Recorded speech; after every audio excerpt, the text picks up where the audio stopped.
The last time we saw a traveler from beyond our solar system, it was Oumuamua in 2017, silent, puzzling, and gone before we understood it.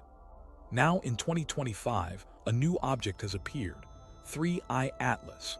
Early size estimates vary widely, from an upper limit of about 5.6 kilometers down to a few hundred meters across, and we'll explain later why those numbers shift.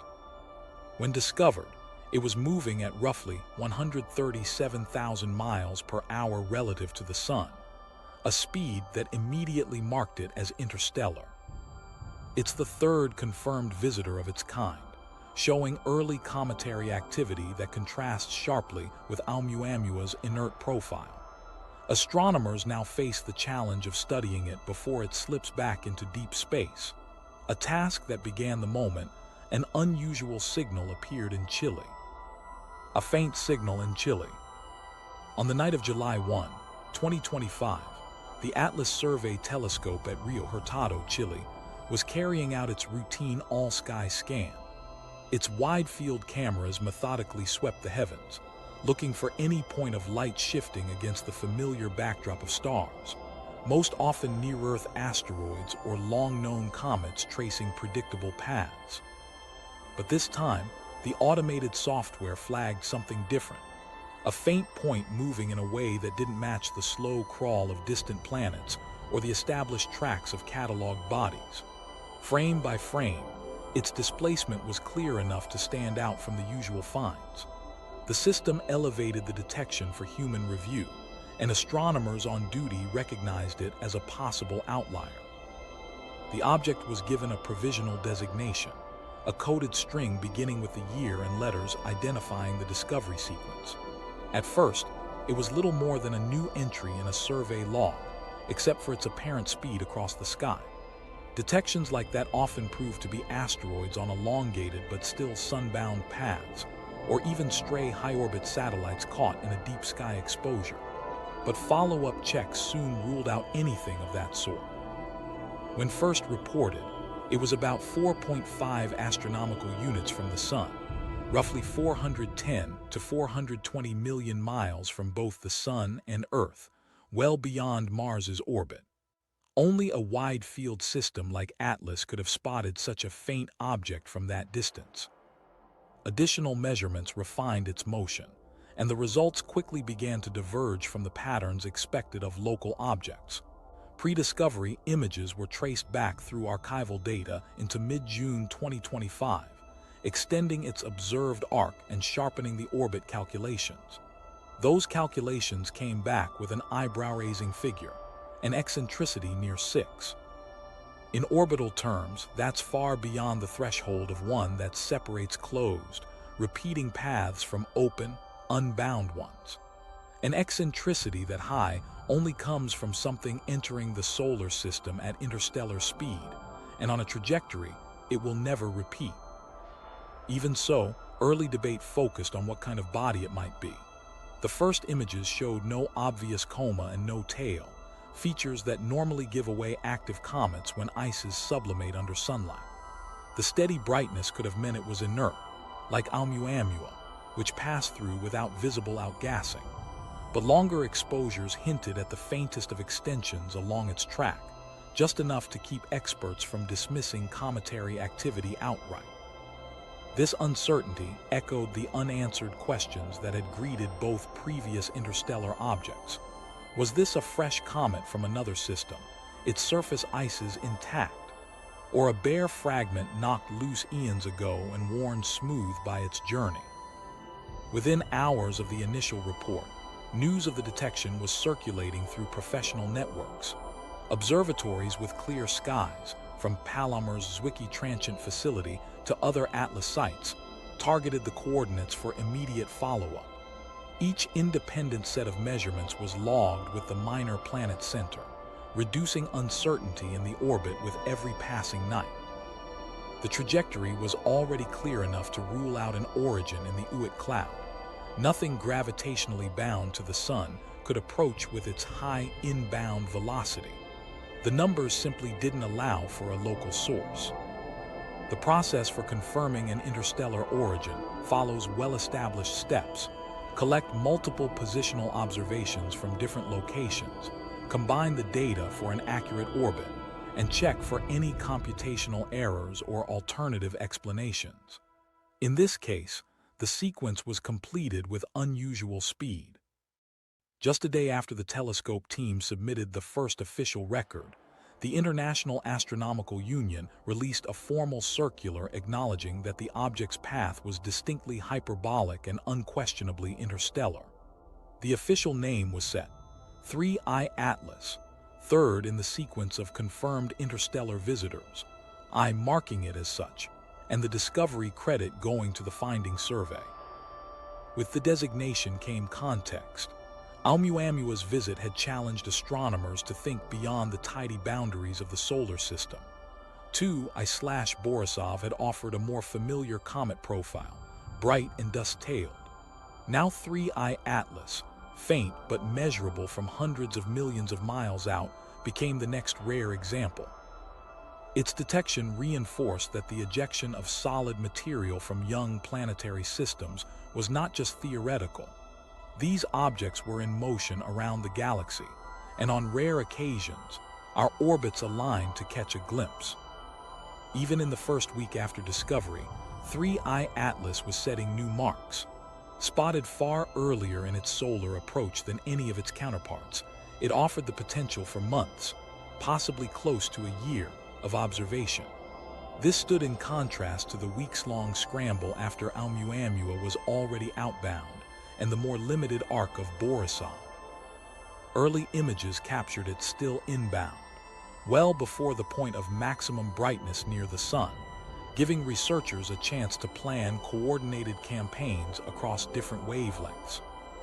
That July night in Chile became an example of how sky survey infrastructure can reveal much more than its original purpose. Atlas was built to protect Earth by finding near-Earth asteroids in time to warn of possible impacts. Yet its design, optimized for wide, repeated coverage of the sky, made it equally adept at catching rare, faint intruders from deep space.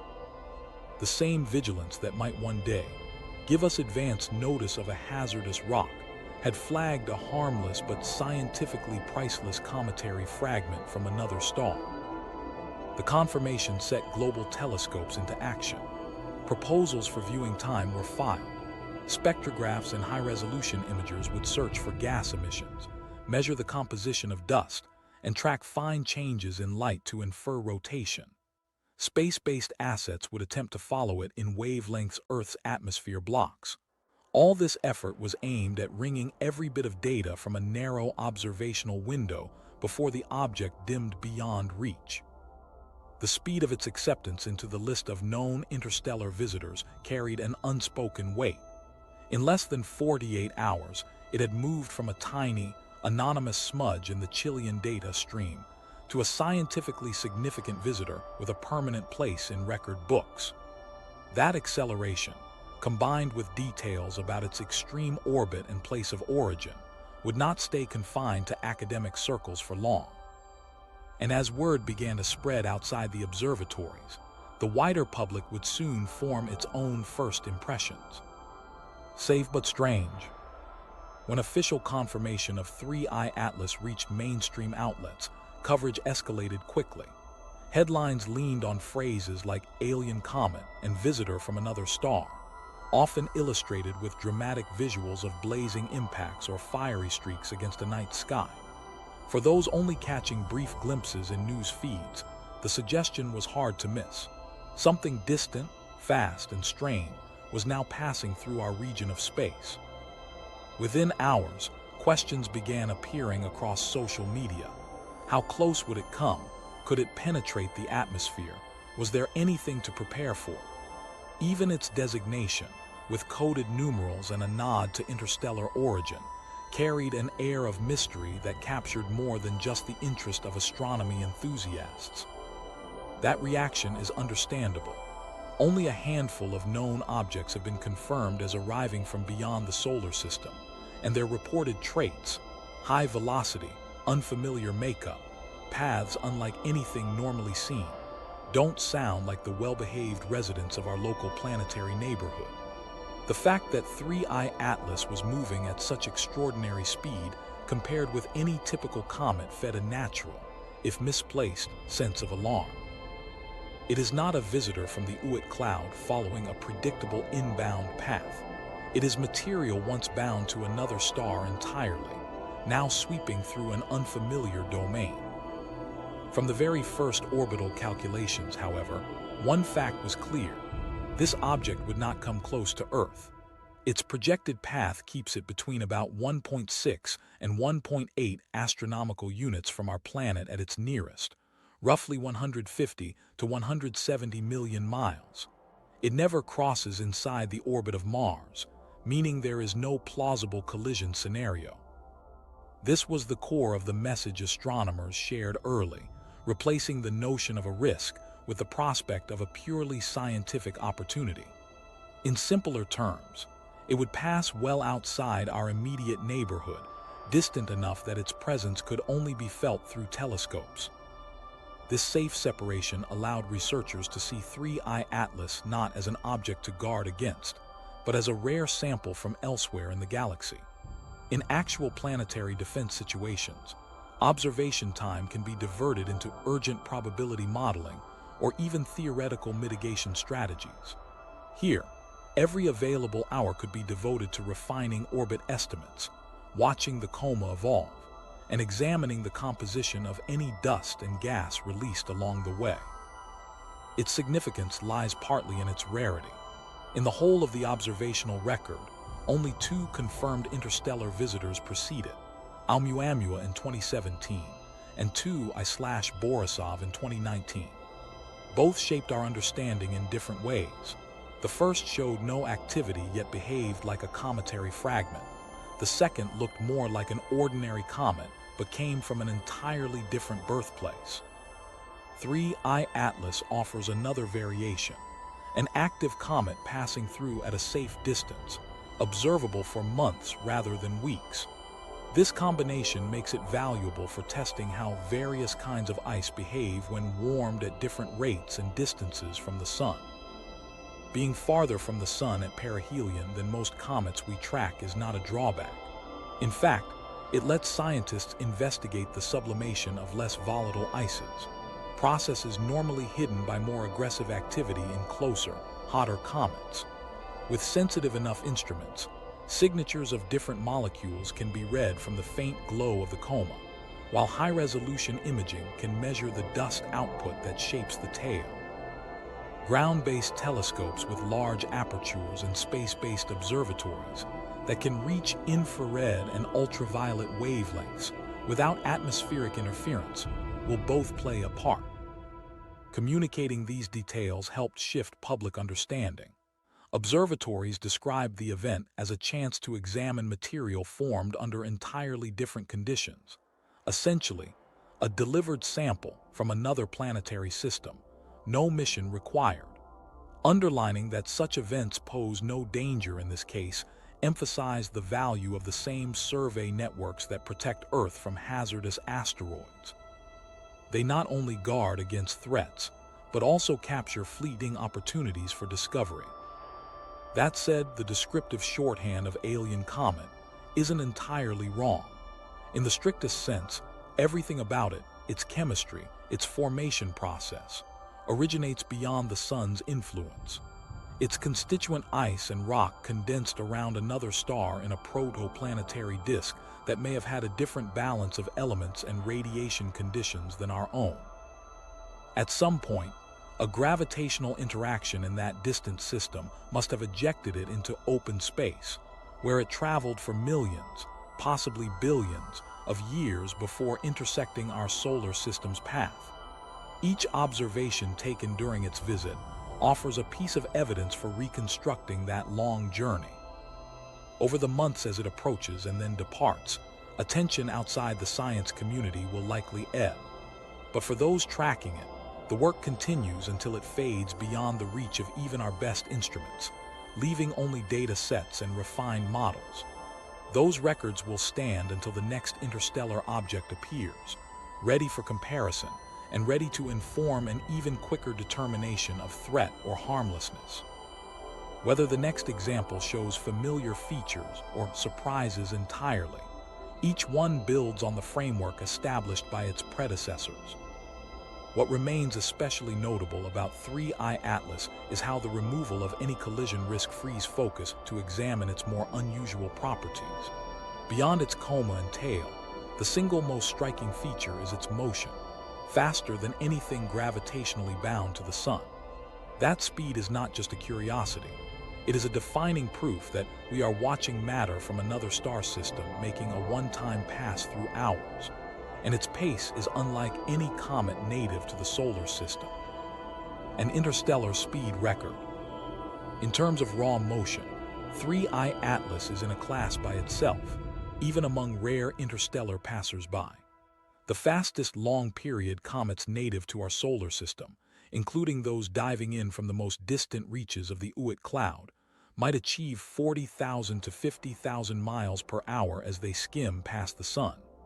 This is fast by familiar standards, but still far behind the numbers for this newcomer. From the very first measurements, its heliocentric speed was estimated at about 137,000 miles per hour, around 61 kilometers per second. That figure alone places it far above anything on a bound solar system orbit, and it carries with it something more telling, a hyperbolic excess velocity, or V-infinity, on the order of 57 kilometers per second. In plain terms, that's the speed the object would still have if you could switch off the Sun's gravity entirely, and it's the clearest indicator that it came from interstellar space. For comparison, a comet born here starts its journey from the slow drift of the outer solar system, gaining speed only through the steady pull of the Sun as it descends inward. The process converts gravitational potential into motion, but if you reverse it, the comet will slow to a halt at the far end of its orbit. An interstellar object does not fit this pattern. It arrives already in motion, with momentum acquired far from our system, momentum that no gravitational interaction here could have created. In the case of 3I-Atlas, that momentum is substantial enough to make its trajectory completely open-ended.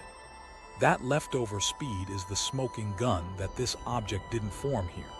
Why it was ejected at such velocity is a separate question, and one we'll return to later. The bare numbers are striking in everyday terms. At its current stage in the approach, 3I-Atlas is covering about 3 million miles every 24 hours relative to the Sun. In that time, it could travel more than a dozen times the Earth, Moon distance.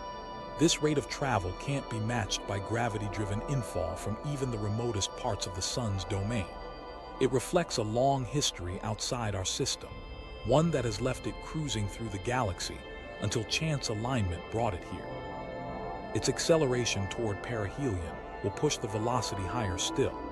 Like a spacecraft on a gravity-assisted dive, it gains additional speed as it falls deeper into the Sun's gravitational well. Any comet does this, but starting with such a high inbound velocity changes the scale of the outcome.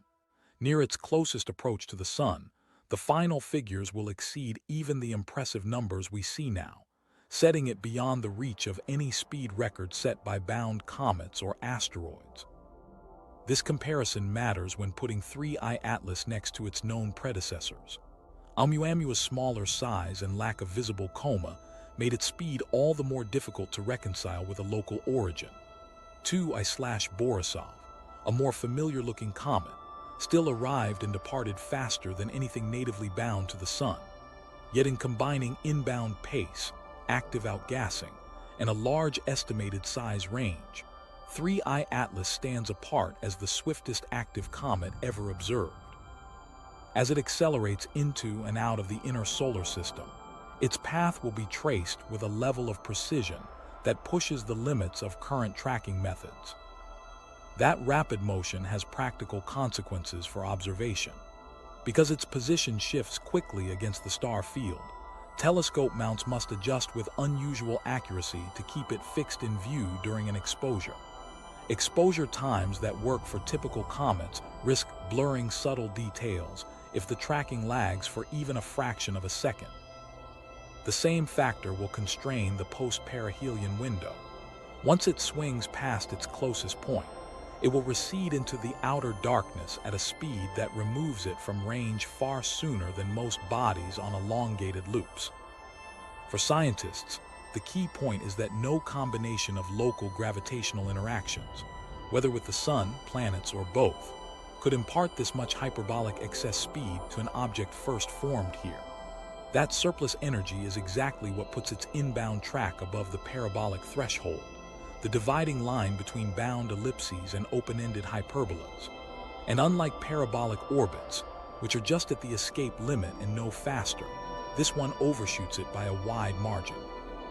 One can calculate the parabolic escape speed for its distance when discovered, but 3I-Atlas exceeded it enough to make its extrasolar status beyond doubt.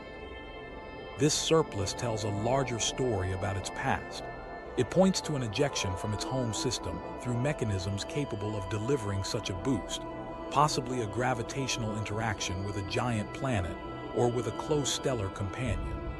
Once freed, it would have passed through interstellar space in a path only gently altered by distant stellar encounters. For millions or even billions of years, it kept essentially that same velocity, approaching our neighborhood only because our sun happened to lie in its way.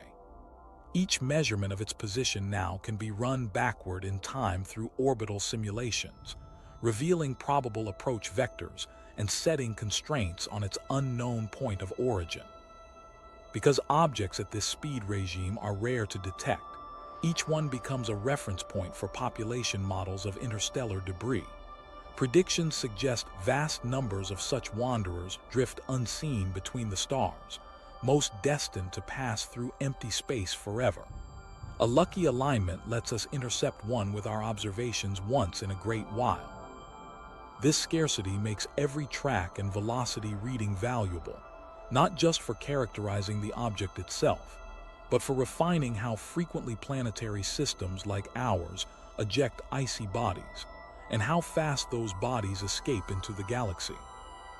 Even now, while it is still inbound, astronomers can use slight changes in its track to refine those calculations. The pattern of acceleration tells us not only about the unchanging effects of gravity, but also about any non-gravitational forces acting on it, tiny thrusts from outgassing that can subtly shift the trajectory. Monitoring this is important for confirming that its unusual speed does not hide some misinterpretation, and that every visible element of its flight fits with the interstellar scenario. In a few months, the inbound measurements will have their counterpart in outbound ones. This won't be a neatly mirrored curve, because there's no return leg. The comet will carry away almost all of its current motion, slowed only slightly as it climbs clear of the sun's gravity. Even at great distance, when its velocity stabilizes back to its interstellar baseline, it will have long since passed beyond the reach of detailed study. That makes the present interval critical. Every figure logged now becomes part of the enduring record of a high-speed traveler from another stellar nursery, captured fleetingly in transit through hours. And yet, speed is just one part of what has drawn such focused attention to 3I-Atlas. Its other defining feature began to emerge in images taken, while it was still tens of millions of miles farther out than most comets are when they wake, something that hinted at activity far earlier than expected. Signs of an active traveler. Soon after its detection, subtle but measurable changes in the appearance of 3I-Atlas began to draw attention. Within weeks, independent follow-up observations reported a marginal coma surrounding the central point of light, barely discernible, yet present across different nights and instruments, and a short tail, about 3 arcseconds in length, oriented along its trajectory. These were not processing artifacts or tracking anomalies. The effect was consistent enough to record and report. By July 21, Hubble Space Telescope imaging confirmed the picture in sharper detail, capturing a faint, teardrop-shaped dust cocoon enveloping the nucleus. Gemini and NASA's infrared telescope facility later provided supporting views, refining the profile of the coma and tail with complementary data. A coma forms when volatile ice is embedded in a comet's surface or subsurface turned directly into gas under sunlight, carrying dust into surrounding space. That cloud scatters light, giving the diffuse halo astronomers see. Radiation pressure and the solar wind then shape released material into a tail streaming away from the sun. In comets native to our solar system, such activity usually appears far closer in, often inside the orbit of Mars, once solar heating reaches levels sufficient to sublimate water ice. For 3I-Atlas, already active at several astronomical units, the implication is different.